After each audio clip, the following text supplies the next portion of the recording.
নমস্কার বন্ধুরা। তো চলুন আজকে আমি বানাবো লাইফে ফার্স্ট টাইম কক মুরগি। তো সন্ধ্যের সময় শ্বশুরমশাই বাজারে গিয়েছিলেন, আর বাজার করতে গিয়ে নিয়ে চলে এলো কক মুরগি। তো বলে এই মুরগিটা নাকি খুব শক্ত হয় এবং টেস্ট খুব ভালো। তো যাই হোক, আমি তো কখনো খাইনি মুরগিটা, তাই টেস্ট কেমন জানি না, শক্ত কি নরম তাও জানি না। যেহেতু শক্ত বললো তাই জন্য পেঁপে দিয়ে রান্না করবো, তাই মাংসটা আগে সুন্দর করে কেটে ধুয়ে নিয়েছি। আর তারপর আলু পেঁপেটাকেও কেটে নিয়েছি। এখন মশলাটা পাক করে নেবো। তো মশলার জন্য এখানে কি কি মশলা নিয়েছি দেখুন। গরম তেলে ফার্স্টে তেজপাতা দিয়ে দিয়েছিলাম, তারপর দিলাম পেঁয়াজ কুচি। পেঁয়াজটা যাতে তাড়াতাড়ি সুন্দরভাবে গলে গিয়ে লাল লাল হয়ে ভাজা হয়ে যায়, তার জন্য দিয়ে দিলাম হলুদ গুঁড়ো আর পরিমাণ মতো লবণ। তারপর দিয়ে দিলাম রসুন বাটা। রসুন বাটাটা হালকা লাল হয়ে এলেই তারপর দিয়ে দেবো অন্যান্য মশলা, যেমন লঙ্কা বাটা আর আদা বাটা। দিয়ে মশলাটাকে আরো কিছুক্ষণ কষে নেবো, আর লাস্টে দিয়ে দেবো টমেটো কুচি। টমেটো কুচি দিয়ে হালকা জল দিয়ে মশলাটাকে কষে নেবো।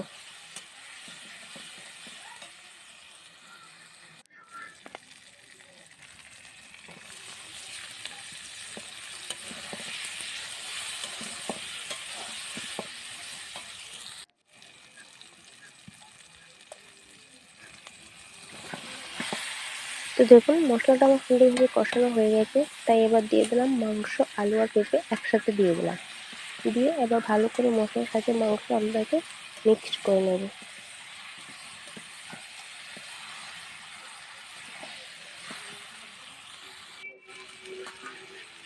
তো দেখুন মশলাটাকে মাংস আলুর সাথে ভালো করে মিক্সড করানো হয়ে গেছে। এবার ঢাকনা দিয়ে কিছুক্ষণ জ্বালানি দিয়ে ঢাকনা দিয়ে দিয়ে মাংসটাকে সুন্দরভাবে কিন্তু লাল লাল করে কষে নিতে হবে। তো ঢাকনা কিন্তু খুলে বারবার নাড়তে হবে যাতে লেগে না যায়। তো দেখুন মাংসটা কিন্তু বলতে বলতে আমার কষানো হয়ে গেছে। এবার মাংসে পরিমাণ মতো জল দিয়ে দেবো। আপনারা যেরকম ঝোল রাখতে চান তো সেরকম মাপ বুঝে জলটা দেবেন। তো দেখুন জল দিয়ে দিয়েছি, এবার কিছুক্ষণ জোরে জ্বালানি দিয়ে ফুটিয়ে নেব।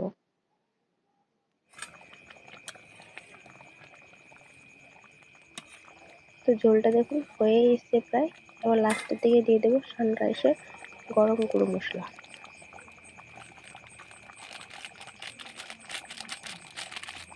তো গরম মশলার গুঁড়োটা আমার দেওয়া হয়ে গেল।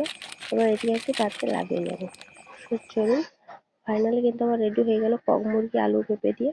যারা গরম গরম ভাত খেতে সত্যি কিন্তু খেতে ভালো ছিল। মাংস একটু শক্ত হলে কি হয়েছে, খেতে কিন্তু ভালো টেস্ট ছিল। তো আপনারা কারা কারা এইভাবে কক মুরগি খেয়েছেন বা খাননি অবশ্যই কিন্তু কমেন্টে জানাবেন। আর যদি ভিডিওটা ভালো লেগে থাকে আমার চ্যানেলটা সাবস্ক্রাইব করে দেবেন, আর লাইক কমেন্ট শেয়ার করবেন। টাটা। আজকের ভিডিও এই পর্যন্ত। সবাই ভালো থাকবেন, সুস্থ থাকবেন। ধন্যবাদ।